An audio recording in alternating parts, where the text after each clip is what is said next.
교회에서 많이 사용하는 말 중에서 또 오용되고 혹은 또 남용되는 표현 중에 하나가 이 은혜와 관련된 그런 말입니다. 은혜 혹은 은혜를 받았다라는 말이 우리가 사용하는 맥락과 우리가 사용하는 의미하고 성경에서 하나님의 은혜를 이야기할 때 그 배경에 가지고 있는 의미가 사실 생각보다 많이 있는 경우가 많습니다.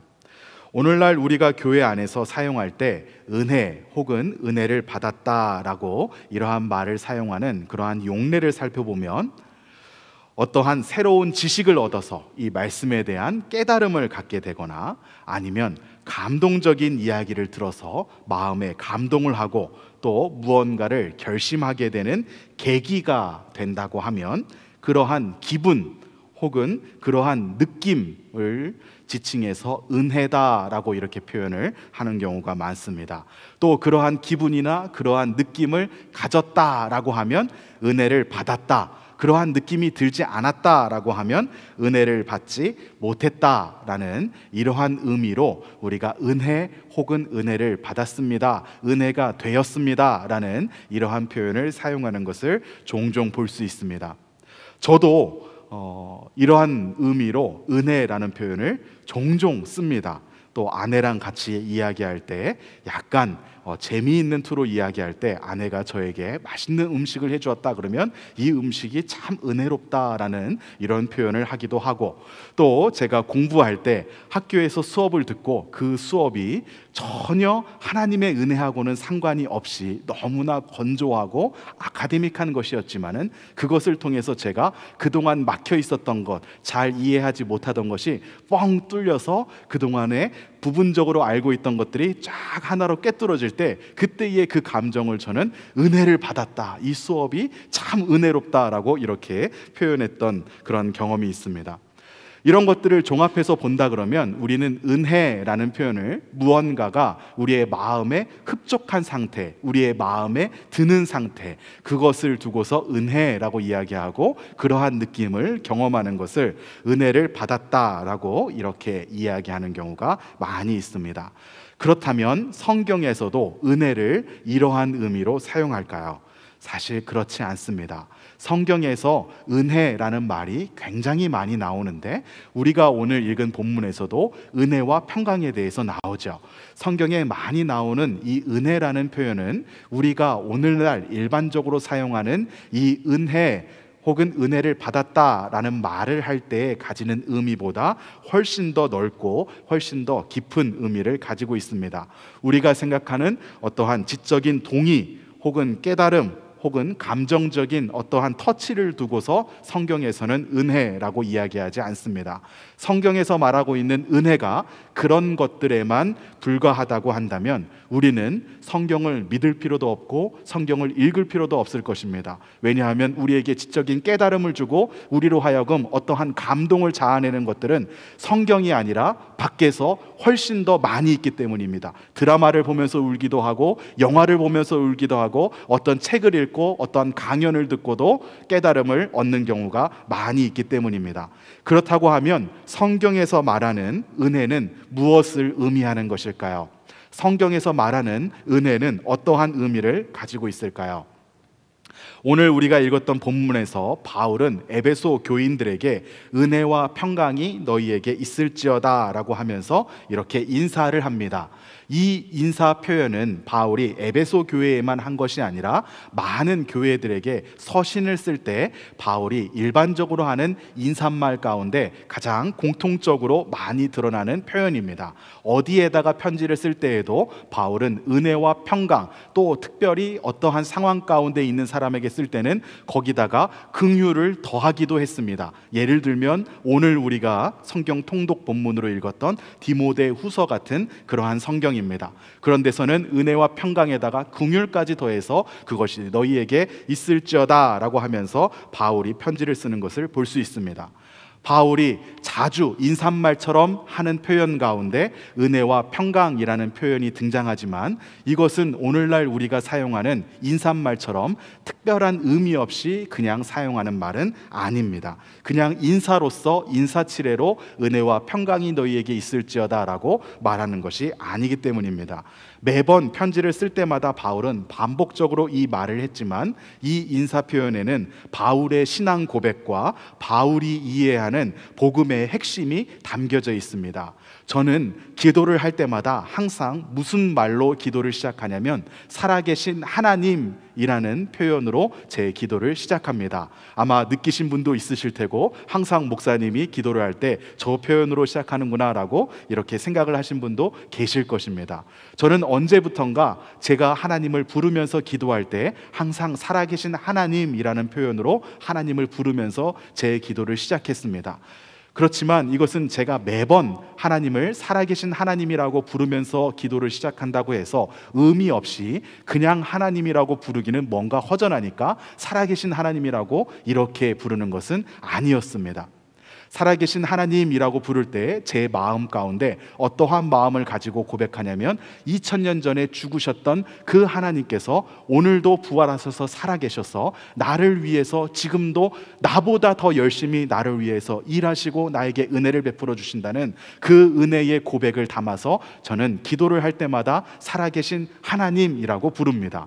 그리고 나서 제가 그 마음을 가지고 하나님을 부르고 기도할 때 오늘도 살아계신 그 하나님께서 제 기도를 반드시 들으시고 응답해 주시고 역사해 주신다는 확신을 담아서 저는 기도할 때 살아계신 하나님이라고 부릅니다. 그냥 상투적인 표현이 아닌 것이죠. 그래서 바울도 많은 교회들에게 편지를 쓸 때 은혜와 평강이 너희에게 있을지어다 라고 이야기했지만 이것은 그냥 지나가는 의미 없는 상투적인 표현이 아니라 바울이 큰 마음을 담고 큰 의미를 담고서 이러한 인사를 전했다라고 생각할 수 있습니다. 지난주에 이어서 계속해서 에베소서의 말씀을 살펴보고 있습니다. 오늘은 특별히 그리스도 안에서 누리는 복으로서 우리가 그리스도인이 되었을 때 받아서 누리게 되는 하나님의 선물과 같은 그 축복으로서 은혜와 평강에 대해서 함께 살펴보면서 은혜를 나누고자 합니다. 그래서 오늘 말씀의 제목은 무엇이었냐면요, 지난주에는 웰컴 패키지 첫 번째였다고 한다면 오늘은 웰컴 패키지 두 번째 시간입니다. 이 에베소서를 계속 살펴보면서 하나님께서 주시는 이 축복, 우리가 그리스도인이 되었을 때 하나님께서 우리에게 주시는 그 웰컴 패키지와 같은 그 하나님의 복이 바로 그리스도 안에서만 누릴 수 있기 때문에 제가 이 에베소서 말씀을 살펴보는 전체의 주제를 그리스도 안에서라고 이렇게 잡아보았습니다. 오늘은 이 웰컴 패키지, 우리가 하나님을 믿었을 때, 하나님의 백성이 되었을 때 우리에게 주어지는 그 복에 대해서 두 번째 시간으로 은혜와 평강에 대해서 함께 살펴보며 하나님의 은혜를 나누고자 합니다.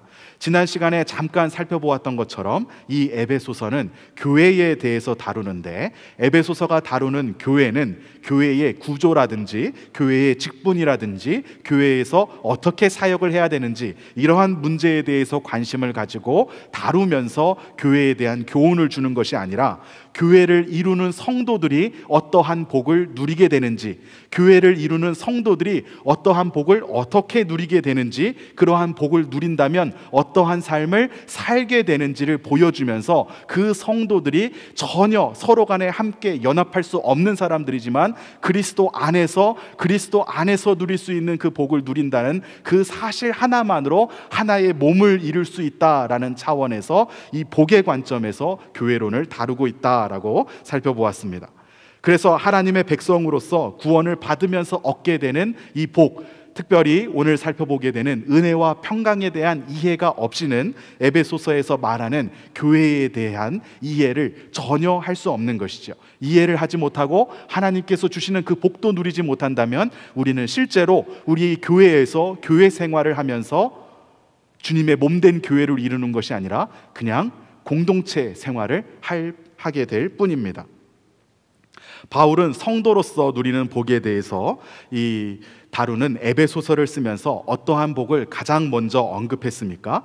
무엇보다도 성도로서 하나님의 뜻에 따라서 사는 것을 복으로 여긴다라는 것을 지난주에 살펴보았습니다.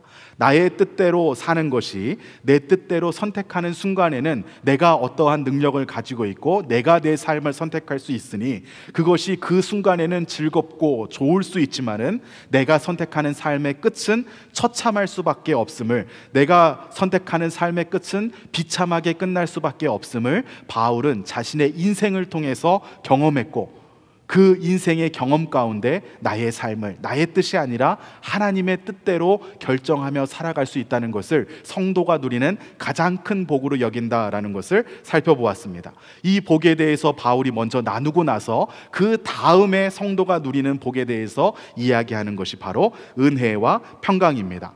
그래서 오늘 말씀을 통해서 은혜는 무엇인지 평강은 무엇인지 이렇게 두 가지 차원에서 먼저 은혜를 살펴보고 그 다음에 평강을 살펴보면서 하나님의 은혜를 나누고자 합니다. 첫 번째로 은혜는 무엇일까요?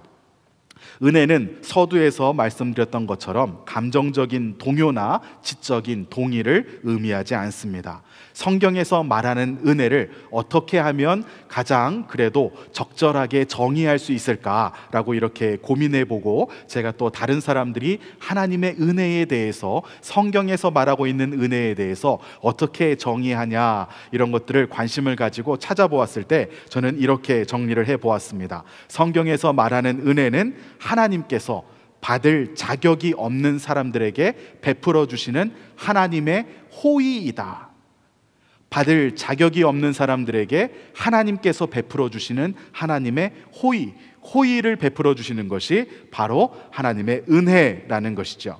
성경은 모든 사람이 죄인이라고 합니다. 죄인이기 때문에 하나님으로부터 어떠한 호의를 받을 수 없는 존재입니다. 어떠한 사랑은 물론이거니와 호의조차도 받을 수 없는 존재가 바로 죄인이고 인간인 것이죠. 오히려 호의를 받는 것이 아니라 사람들은 하나님으로부터 분노의 대상이 되어야 되는 존재였습니다. 분노의 대상이 되고 원수가 될 수밖에 없는 존재가 바로 인간이었던 것이죠. 그러나 그 분노의 대상이 되어야 마땅한 이 사람들에게 하나님께서 분노를 내뿜으시는 것이 아니라 그들을 호의로 대하고 사랑을 베풀어 주시는 것, 이것이 바로 하나님의 은혜라는 것이죠. 이러한 은혜의 개념에 대해서 어떻게 이 은혜의 개념을 잘 설명할 수 있을까? 이 은혜의 개념을 나타내는 좋은 예가 없을까? 이런 생각을 하면서 많이 찾아보았습니다. 여러 가지 예가 있지만 그 어느 것도 하나님께서 우리에게 베풀어 주신 그 하나님의 호의, 하나님의 진노를 받아야 되는 이 진노의 대상들인 죄인들에게 하나님께서 그들을 호의로 베풀어 주시고 사랑을 베풀어 주셨다는 이 은혜를 온전히 다 표현하기에는 불충분했습니다. 그 중에서도 제가 그렇지만 한 가지 예를 찾아보았습니다. 아마 유명한 예이고 여러 목사님들이 하나님의 은혜를 이렇게 설명할 때에 사용하는 예였기 때문에 아마 들어보신 적도 있을 거다라고 이렇게 생각이 듭니다. 2004년 11월 13일에 있었던 일입니다. 미국 뉴욕의 롱아일랜드에서 한 무리의 10대들이 훔친 신용카드를 가지고서 식료품점에 들어가서 물건을 마구 구입했습니다. 20파운드 정도가 되는 냉동 칠면조를 하나 구입하고, 또 비디오 게임들 몇 개를 구입하고, 또 보고 싶은 영화 DVD를 몇 개 샀습니다. 또 거기에다가 여러 가지 먹고 싶은 식료품들을 함께 구입했습니다. 자신이 땀 흘려서 번 돈을 내는 것이 아니고 훔친 신용카드로 그냥 긁어지면은 아무런 노력도 하지 않아도 그 돈이 그냥 지불되는 것이었기 때문에 아무 생각 없이 물건을 여러 가지를 구입했습니다.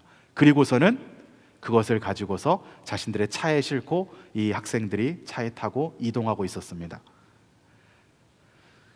자신들의 돈으로 산 것이 아니니까 전혀 귀중하게 생각이 들지 않았습니다. 그러던 중에 이 차의 뒷좌석에 탔었던 라이언 쿠싱이라고 하는 18세의 청년이 장난 삼아서 냉동 칠면조 20파운드 정도 되는 이 냉동 칠면조를 창 밖으로 던졌습니다.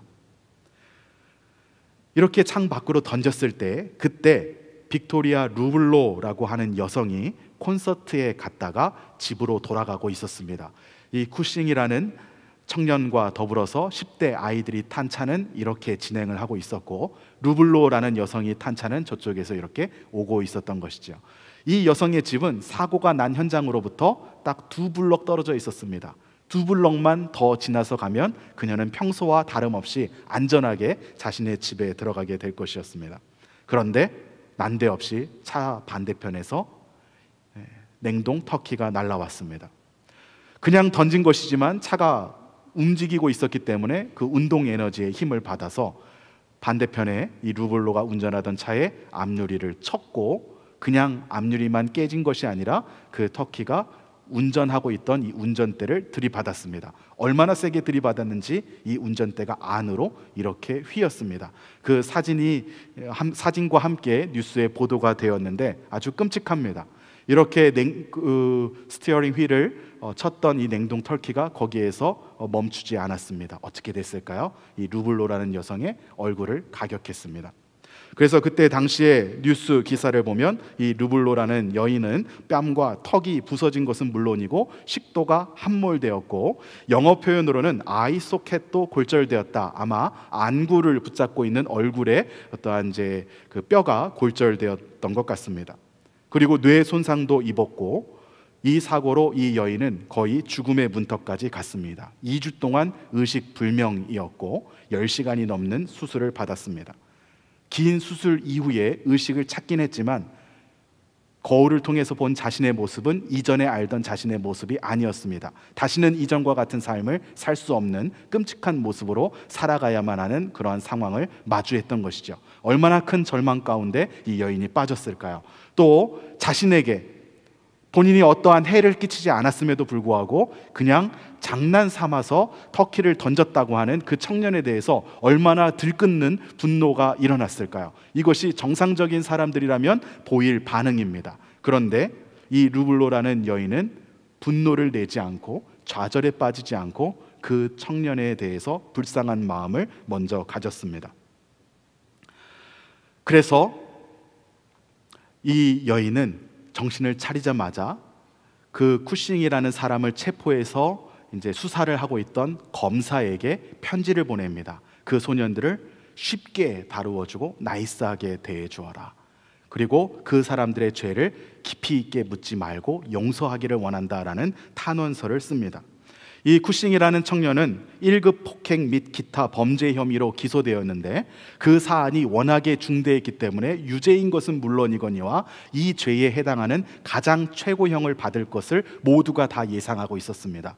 1급 폭행에 대한 최고형은 25년 징역형입니다. 18세의 청년이라고 했을 때 25년 징역형을 받는다면 이 사람은 이제 감옥에 가서 40이 넘어서야 나오게 되는 것이죠. 모든 인생이 그냥 다 끝나는 것이나 다름이 없었습니다.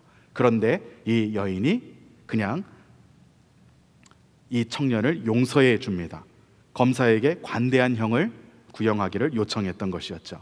나중에 2011년에 이 여인이 미국의 다른 한 매체하고 인터뷰를 하면서 그때 당시에 자신의 마음이 어떠했는지, 왜 그러한 결정을 내리고 이 쿠싱이라는 청년에게 호의를 베풀게 되었는지를 그 마음에 대해서 회고하면서 한 이야기가 있습니다. 그때 이렇게 이야기했습니다. 당시 나는 내 손에 누군가의 삶을 쥐고 있는 것과 같은 그러한 느낌이 들었습니다. 나에게 일어날 일은 이미 일어난 일이고 그 일로 인해서 다른 누군가의 창창한 삶이 감옥에서 썩어가는 것을 보고 싶지 않았습니다. 그 사람에게 도움이 되고 싶었습니다 라고 이렇게 말을 했습니다. 본인에게 끔찍한 일을 안겨주었던 사람이지만 그 사람에게 분노를 하며 모든 할 수 있는 방법을 다 동원해서 그 사람이 자신의 죄값을 치르도록 이렇게 하는 것이 너무나 당연했지만 이 루블로라는 사람은 그 쿠싱이라는 사람을 용서하기로 하고 그 사람을 위해서 탄원서를 써줍니다. 그래서 결국 2005년 8월 15일 쿠싱에게 1급 혐의가 아니라 2급 폭행 혐의에 대한 유죄가 선고되었고 또 피해자가 선처를 이렇게 부탁했기 때문에 6개월이라고 하는 비교적 가벼운 형을 선고받았습니다. 법정에 나왔던 쿠싱은 이 형을 선고받고 떠날 때에 루블로에게 다가가서 주체 없이 울면서 죄송합니다, 죄송합니다 라고 이렇게 이야기했다고 합니다. 그때 이 루블로라는 사람은 이 쿠싱이라는 청년을 안으면서 괜찮다, 괜찮다, 난 그냥 네가 내 삶을 최고로 만들기를 바란다 라고 이렇게 이야기했다고 합니다. 쿠싱은 루블로에게는 분노의 대상이 되어야 했습니다. 아무런 잘못이 없이 그냥 일상의 삶을 살다가 집으로 돌아가는 한 여인에게 아주 끔찍한 일이 일어나게 했고, 그 사고로 인한 피해는 다시 되돌릴 수 없는 것이었기 때문에 이 루블로라는 사람은 그 쿠싱에게 큰 분노를 품어야 사실 마땅했습니다. 그렇지만 이 루블로는 이 쿠싱이라는 당시 18살의 철없는 남자아이, 뉴욕 주립대학에 입학 허가를 받아놓았던 그 신입생이었던 그 젊은 청년의 인생에 호의를 베풀어서 그렇게 오랜 세월 동안 그가 감옥에서 썩지 않도록 도와주었습니다. 이것이 하나님께서 우리에게 베풀어 주셨던 그 은혜, 받을 자격이 없는 사람에게 베풀어 주신 그 하나님의 호의에 대한 그 개념을 조금이나마 담고 있다고 말할 수 있습니다. 그래서 성경이 말하고 있는 은혜, 우리가 은혜를 받았다라는 것은 우리는 하나님의 진노를 받기에 너무나 충분한 사람들이고, 하나님께서 우리에게 분노를 내쏟으시며 우리를 오늘 당장 죽이신다고 하더라도, 우리를 당장 오늘 영원한 죽음으로 보내신다고 하더라도 어떠한 항변조차 할 수 없는 존재인 그러한 사람들에게 하나님께서 호의를 베풀어 주시고 그들을 선하게 봐주시고 사랑해 주시고 구원을 받을 수 있는 길을 열어주시고 의롭다라고 칭해 주시는 것이 바로 하나님의 은혜인 것이죠.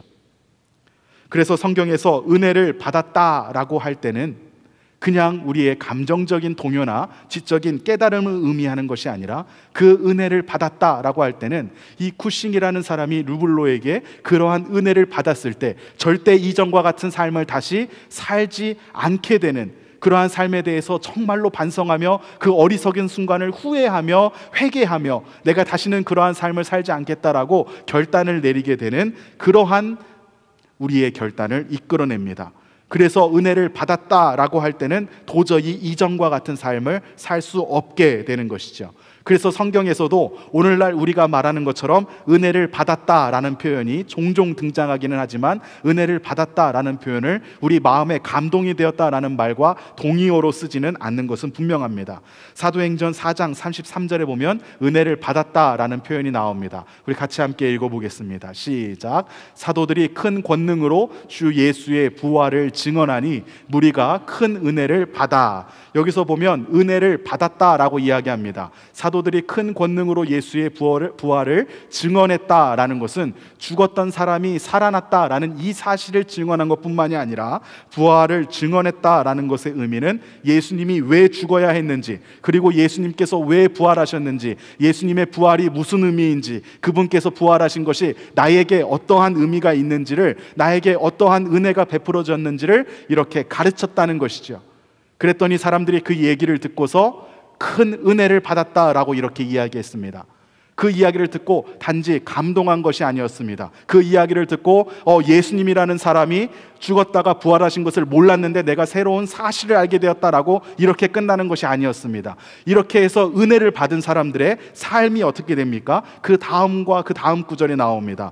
사도행전 4장 34절 35절 말씀을 같이 읽어보겠습니다. 시작. 그 중에 가난한 사람이 없으니 이는 밭과 집 있는 자는 팔아서 그 판 것의 값을 가져다가 사도들의 발 앞에 두매 그들이 각 사람의 필요를 따라 나누어 줌이라.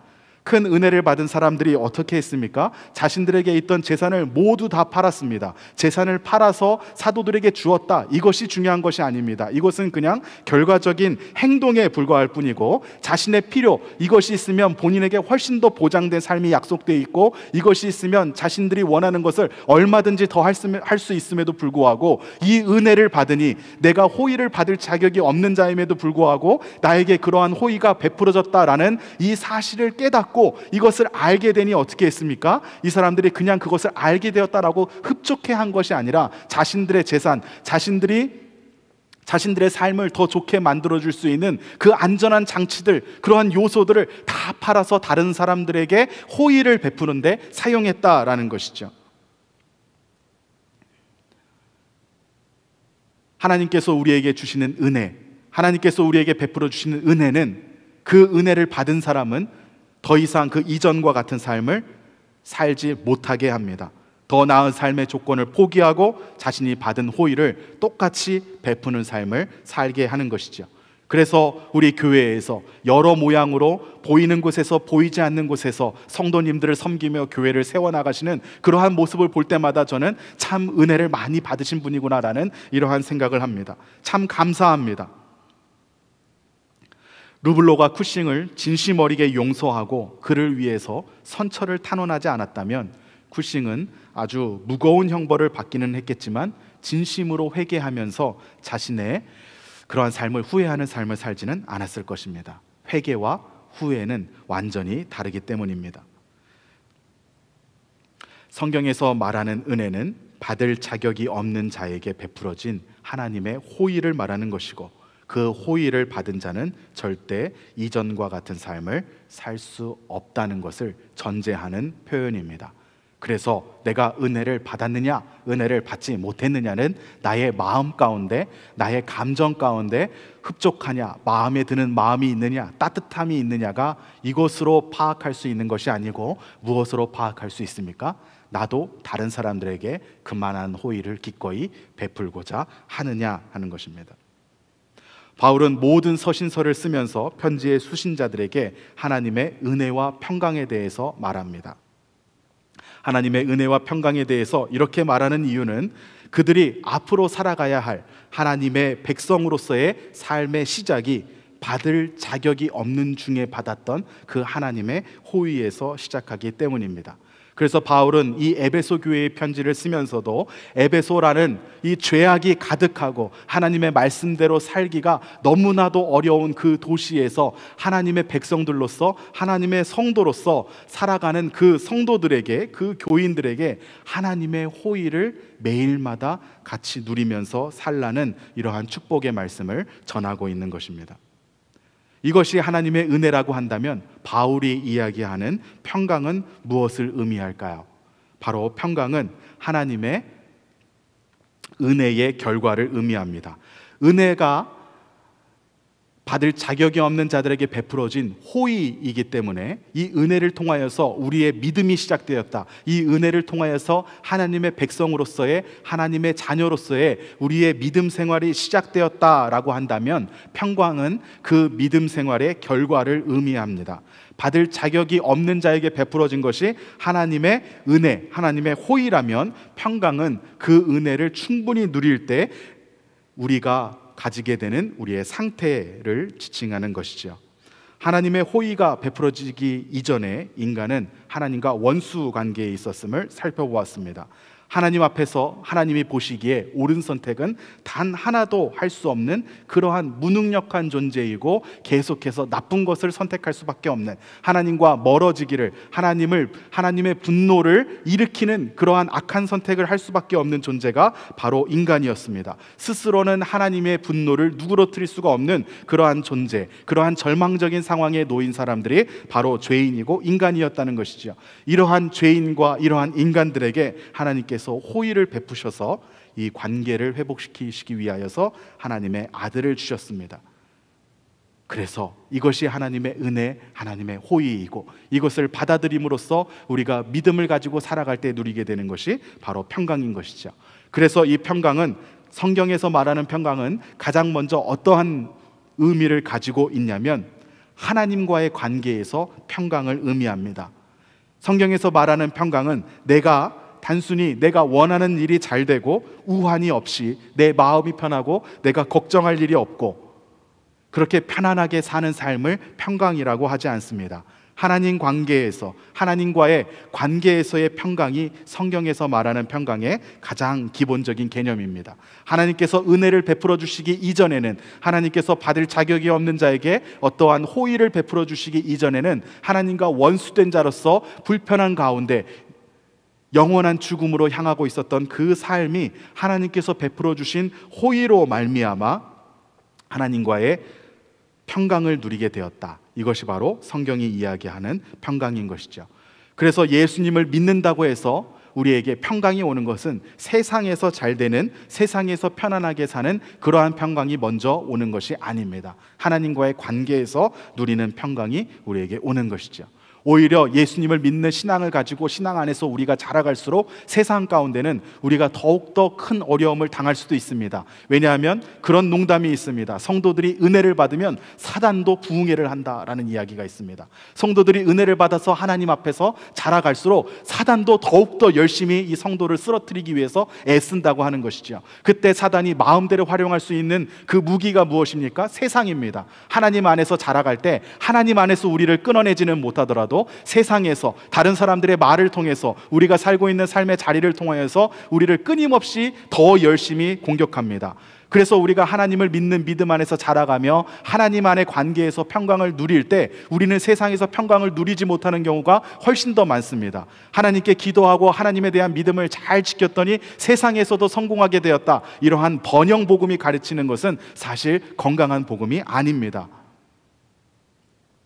성경에서 말하는 평강은 세상과 평강함으로써 하나님과 평강하게 하는 것이 아니라 하나님과 평강함으로써 세상 가운데서 아무것도 없어도 우리가 하나님 안의 관계 가운데 평강을 누림으로 평강하게 살 수 있는 것이 바로 성경에서 말하고 있는 평강인 것입니다. 에베소서를 기록하는 바울은 전혀 평강을 논할 수 없는 그러한 상황 가운데 있었습니다. 그것은 에베소서를 받고 있는 이 에베소 교회의 교인들도 마찬가지였었습니다. 바울은 이 에베소라는 교회에 3년 가까이 머물면서 사역하고 교회를 섬겼습니다. 그때 이 에베소 교회에서 사역할 때 바울이 이루었던 것은 에베소 사회와의 평강이 아니었습니다. 에베소에서 세상과의 평강을 이루지 않았습니다. 오히려 에베소에서는 쫓겨나듯이 도망쳐 나와야 됐습니다. 복음을 전하고 우상 숭배를 금지하니까 어떻게 됐습니까? 우리 사도행전에서 잘 알 수 있는 것처럼 아데미 여신의 신상을 만들어서 팔던 사람들이 이 바울을 죽이려고 했습니다. 다른 사람들이 바울을 좀 변호하려고 하니까 수많은 사람들이 모여가지고 오랜 시간 동안 무엇이라고 외쳤습니까? 크도다 아데미의 여신이여라고 듣지도 않고 그 말만 계속해서 기계처럼 반복해서 외쳤습니다.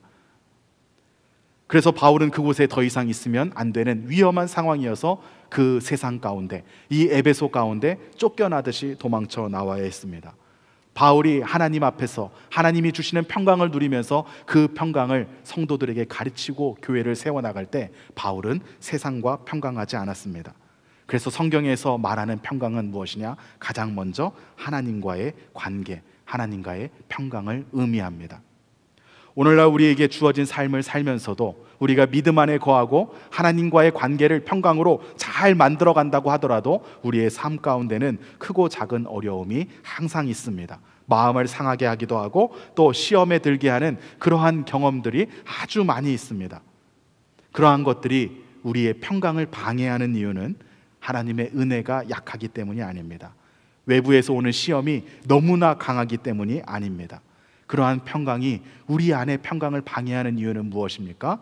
바로 우리가 하나님과의 평강을 먼저 온전히 누리지 못하기 때문입니다.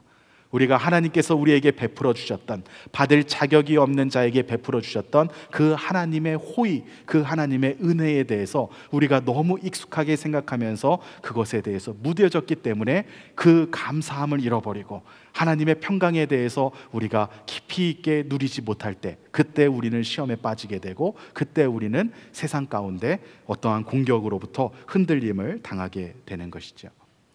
바울이 이야기하는 순서가 중요합니다. 바울은 평강과 은혜가 있을지어다 라고 하지 않았고 이 순서를 은혜와 평강이 있을지어다 라고 이야기했습니다. 하나님께서 우리에게 베풀어 주신 그 은혜가 없이는 우리가 누리는 어떠한 평강도 온전한 평강이 아니고 가짜 평강이기 때문입니다. 하나님께서 우리에게 베풀어 주신 그 은혜를 날마다 우리 매일의 삶 가운데서 되새기면서 살 때에 그 은혜를 날마다 우리가 다시 고백하면서 그 은혜에 감사해서 감격하는 삶을 살아갈 때에 하나님께서 우리에게 주시는 진정한 평강을 누릴 수 있을 줄로 믿습니다. 우리가 믿음을 가짐으로써 누리게 된 이 하나님께서 주시는 복, 은혜와 평강을 마음껏 누리시는 그러한 삶을 사시기를 주님의 이름으로 축복합니다. 우리 함께 이 시간 우리의 마음을 정돈하고 찬양을 하나님 앞에 올려드리면서 결단하기를 원합니다. 특별히 한량없는 은혜, 갚을 길 없는 은혜라는 이 찬양의 가사를 통해서 우리의 마음을 하나님 앞에 고백하기 원합니다. 우리는 받을 자격이 없고 하나님께서 한없는 분노를 쏟아내셔도 아무런 말을 할 수가 없는 그러한 존재임에도 불구한데 하나님께서 한량없는 은혜로 우리가 갚을 수 없는 그러한 은혜를 베풀어 주셔서 우리의 삶을 붙들어 주셨습니다 라는 이 고백을 하나님 앞에 올려드리면서 주님의 은혜로 말미암아 나도 그러한 호의를 베푸는 삶을 살겠습니다, 이렇게 고백하시기 원합니다.